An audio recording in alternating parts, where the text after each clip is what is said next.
സ്പീഡിന്റെ ഒരു correct replica മലയാളത്തിലേക്ക് കൊണ്ടുവരാന്നുള്ള ലെവലിലാണ് ഞാൻ സ്റ്റാർട്ട് ചെയ്തത്.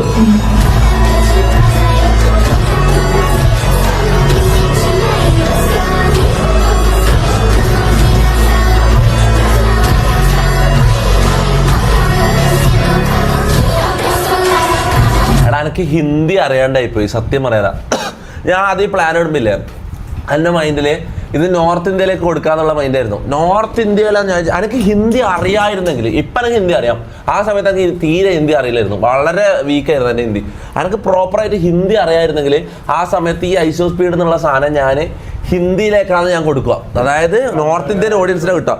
ഇതിപ്പോൾ കേരളത്തിൽ എന്ന് പറഞ്ഞാൽ ഈ മലയാളത്തിൽ നമ്മൾ ചെയ്താലും ഈ ഓഡിയൻസ് വളരെ കുറവാണ്. കേരളത്തിലാകെ 3-3.5 കോടി ജനങ്ങളേ ഉള്ളൂ.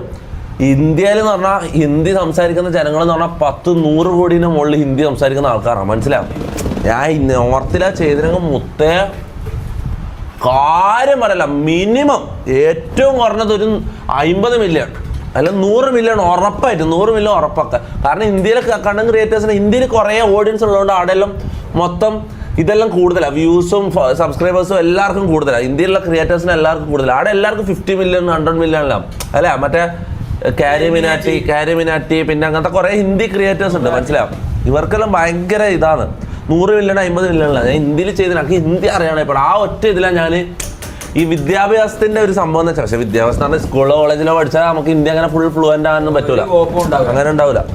ഹിന്ദി ഞാൻ എനിക്ക് പ്രോപ്പറായിട്ട് അറിയായിരുന്നെങ്കിൽ, ഞാൻ ഹിന്ദിക്കാരനായിട്ട് ജനിച്ചിരുന്നെങ്കിൽ മോനെ ഈ കോലം കെട്ടി പണിക്ക് വന്നിട്ടില്ലേ പെയിന്റ് അടിക്കാൻ പറയല്.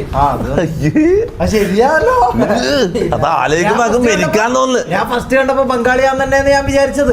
കാരണം ഇവന്റെ മുടിയെല്ലാം ഇങ്ങനെ ഒരുമാതിരി ഇതും കോലി പോലെ ഇങ്ങനെ ഒരുമാതിരി ഡ്രസ്സും, ഞാൻ ഈ ബംഗാളിയാന്ന് വിചാരിച്ചത്. സർട്ടിഫിക്കറ്റിന്റെ